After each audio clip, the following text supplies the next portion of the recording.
안녕하세요 여러분, 반갑습니다. 누구나 이해하시기 쉽게 기업에 대한 정보를 전달드리고 있는 대기업 김하진 멘토입니다. 오늘 스튜디오 미르 같이 한번 살펴보겠습니다. 가장 최근까지 좀 뜨거웠던 이슈가 바로 이 무상증자 관련된 이슈 때문에 시장에서 굉장히 많은 관심을 받았었는데, 이제 뭐 무상증자가 이제 그 이슈가 끝나고 나서부터 바로 또 이제 시장 소외 종목으로 이렇게 좀 전락을 했어요.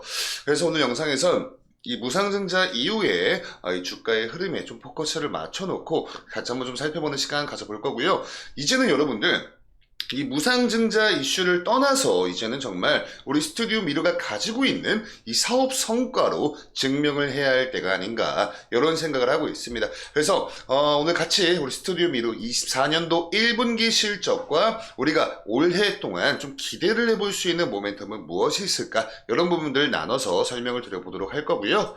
본격적인 영상 시작에 앞서서 저희 대기업은 우리 여러분께 뭐 문자를 보내라, 뭐 금전을 보내라, 이런 거 하지 않습니다. 정말 기업 관련된 말씀만, 정보만 전달을 드리고 있는 그런 채널이기 때문에 우리 여러분들의 많은 응원과 관심이 필요해요. 영상에 여러분들 좋아요 버튼 한 번씩만 부탁드리면서 오늘 영상 본격적으로 시작해 보도록 하겠습니다.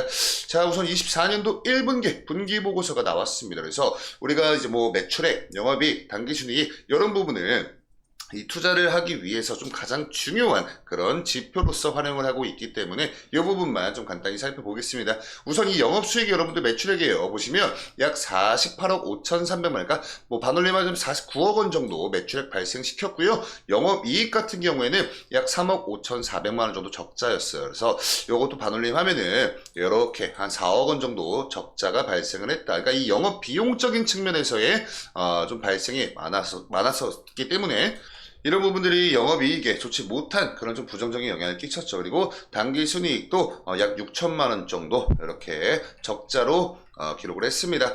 자, 우선 이 매출액을 아까 우리가 살펴봤을 때 한 49억 원 정도 이렇게 발생을 시켜줬는데, 그러면 이 각각의 사업 부문 중에서 어떤 곳에서의 매출액이 가장 높았나, 비중이 가장 높았나, 이 부분을 우리가 같이 한번 좀 살펴볼게요. 보시면요, 우리 이 스튜디오 미르라는 기업 자체가 프리 프로덕션과 메인 프로덕션 그리고 포스트 프로덕션 뭐 이렇게 해가지고 다 한꺼번에 같이 진행을 하고 있는 총괄 제작 방식으로 애니메이션 제작을 하고 있는 그런 기업인데, 역시나 주력 사업 부문, 이 총괄 제작 부문에서 가장 많은 매출을 발생을 시켜 주었습니다. 그리고 일단은 이 1분기 실적 발표만 있었기 때문에 뭐 23년도 연간 매출액과 22년도 연간 매출, 21년도 연간 매출액과는 일단은 비교를 하는 것 조금 시기상조인 것 같아요. 그래도 이 일반 제작 부문에서의 매출 비중이 좀 올라와 주는 모멘텀이 좀 필요할 것 같다, 이렇게 좀 말씀을 드릴 수가 있을 것 같고, 자, 주요 매출처 비중을 보시면요, 일단은 이 실적과 마찬가지로 아직까지는 1분기에 불과하기 때문에 이 뭐 또 이 연간 이 매출, 주요 매출처와 이 비중을 놓고 비교를 하는데 조금 이게 뭐 타당하지 않을 수도 있습니다.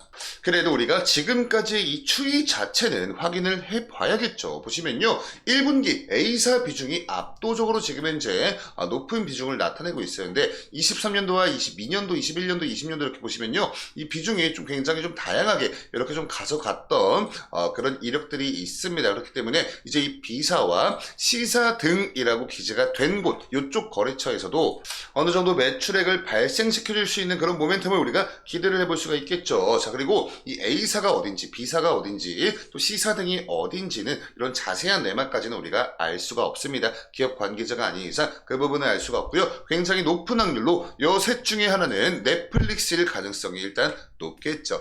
자, 그리고 이렇게 우리 스튜디오 미르의 최근 5개 분기가 5개 분기죠. 이 5개 분기의 실적 추이를 놓고 좀 비교를 해봤을 때, 일단은 전년 동기와 놓고 한번 좀 같이 비교를 해볼게요. 23년도 1분기와 24년도 1분기 실적을 놓고 비교를 해봤을 때 매출액 부분에서 성장하는 모습 보여주었으면 한 10% 정도 성장했죠. 그리고 영업이익에서 적자폭을 좀 상당히 한 10억 원 정도 개선을 해주는 모습 보여주었고요. 당기순이익도 상당히 좀 큰 폭으로 적자폭을 개선을 해주는가, 상당히 좀 긍정적인 그런 좀 기조를 보여주고 있습니다. 자, 그리고 우리 스튜디오 미르에서 오피셜하게 밝힌 이 IR 자료를 통해서 실적 변동의 주요한 원인에 대해서도 같이 한번 좀 살펴보시면요, 24년도 1분기 별도 기준 실적 요약 한번 좀 보실게요. 보시면 매출액 부분 증가했죠. 그리고 신규 파트너사 및 IP 확보를 위해서 캐파를 재배치를 지금 이제 진행을 하고 있다고 밝혔습니다. 제작 파트 캐파 조율에 따른 일반 제작 매출이 감소했다. 우리가 아까 이 매출 비중 보셨을 때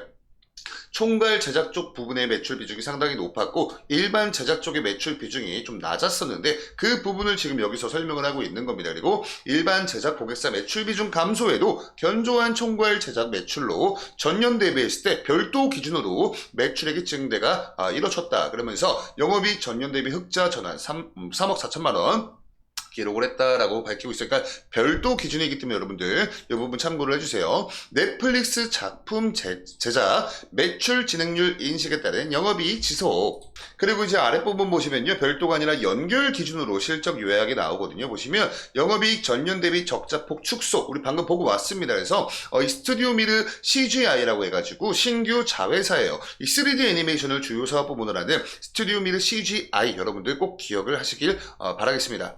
우리가 이쪽이 신규 자회사를 통해서 기대를 볼 수 있는 모멘텀이 뭐냐면 2D 또 그리고 3D 이런 하이브리드 연출을 통한 높은 작품 퀄리티와 또 단가 상승 그리고 제작 효율화 등을 통해서 원가의 감소를 우리가 좀 기대를 해볼 수가 있어요. 그렇기 때문에 이런 이 자회사를 통한 이 모멘텀을 우리가 좀 충분히 기대를 해볼 수가 있다. 그러니까 어떠한 성과를 정말 보여주는지, 가시적인 성과를 보여주는지 이런 부분 쪽에 좀 기초를 우리가 좀 기울여서 추적 관찰을 할 필요가 있다. 이렇게 정리를 해드릴 수가 있을 것 같고, 어찌됐든 이 자회사 스튜디오 미르 CGI 신규 자회사 초기 운영 비용 증가로 인해서 전분기 대비 영업이익이 하락했다. 이렇게 밝히고 있죠. 자, 그리고 24년도 공개 예정 작품 라인업을 보시면요, 뭐 저 같은 경우에는 애니메이션을 그렇게 뭐 제가 뭐 좀 즐겨보는 그런 스타일은 아니어서 아마 우리 여러분들께서 혹시 애니메이션을 좋아하고 계신 분들 계시다면 이 뭐 데빌 메이크라이나 위쳐 또 세이렌의 바다 또 엑스맨 구치에서 이 엑스맨은 여러분들께서 다들 알고 계시는 그 엑스맨이 맞아요. 어찌되었건 이런 작품들이 이제 2024년도 공개를 예정을 앞두고 있다. 요 정도 여러분들 체크를 하시면 좋을 것 같습니다. 그러니까 요런 모멘텀을 통해서 우리가 신규 매출을 우리가 좀 발생을 시켜줄 수 있지 않을까. 그런 것들이 고스란히 이제 실적에 반영이 될 것이고 그런 부분들이 우리 스튜디오 미르 주가에 어떤 영향을 줄까. 이런 부분도 여러분 끊임없이 추적 관찰을 하실 필요가 있겠다. 이렇게 좀 정리를 드릴 수가 있을 것 같고요. 무엇보다 고무적인 사실은요, 뭐 물론 실적도 굉장히 중요하지만 이 기업 자체의 재무 상태표도 우리가 체크를 해 보셔야 됩니다. 보시면 지금까지 21년도, 22년도, 23년도, 24년도 1분기까지 오면서 이 자산 총계, 자산 끊임없이 늘어나고 있고요. 이 자산은 여러분들 내 돈과 빚까지도 포함한 그런 개념이기 때문에 여기서 이제 하나하나 뜯어 보셔야 됩니다. 보시면 부채 총계와 자본 총계 이렇게 나뉘어요. 부채가 말 그대로 빚이죠. 그리고 자본 총계는 말 그대로 내 돈인데, 자, 부채 총계 보시면 점점 줄어들고 있는 그런 모멘텀 보여주고 있습니다. 그러니까 내가 빌린 돈을 빨리빨리 이렇게 좀 변제를 통해서 빚이 줄어들고 있다는 것 자체는 일단은 굉장히 긍정적이겠죠. 자, 그러면서 동시에 나의 자본은 계속해서 늘어나고 있다. 그러니까 이 재물을 좀 우리가 좀 봤을 때 굉장히 좀 견조한 흐름을 이어가주고 있구나 정도를 우리 여러분들께서 눈치를 채시면 좋을 것 같습니다.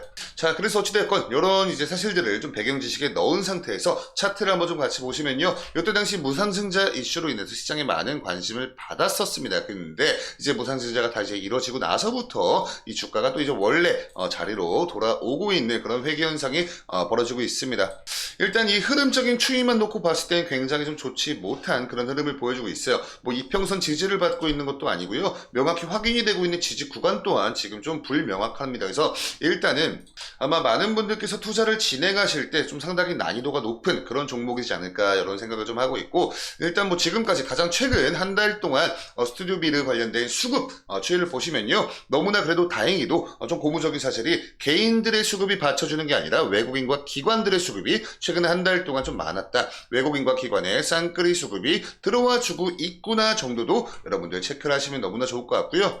어찌되었건 이 주가라는 것 자체가 여러분들 이 기업의 근간이 될 수 있는 실적이죠. 실적. 이 실적 베이스로 인한 주가 상승이 가장 건강한 주가의 흐름이에요. 그러니까 상승 흐름이죠. 근데 일단은 1분기 실적 자체가 견조한 흐름은 보여주었지만 그렇다고 또 뭐 눈에 띄는 성과를 보여준 건 아니었기 때문에 제가 오늘 우리 여러분께 설명드렸던 이런 부분들로 하여금 우리가 이제 다가오는 2분기, 3분기, 4분기 실적을 기대를 해볼 수가 있지 않을까. 그렇지만 우선 당장의 이 추이 자체는 좋지 못한 흐름을 이어가고 있기 때문에 일단 좀 보수적인 관점에서 여러분들 끝까지 계속해서 추적 관찰을 하시는 그런 모멘텀이 좀 필요하지 않을까.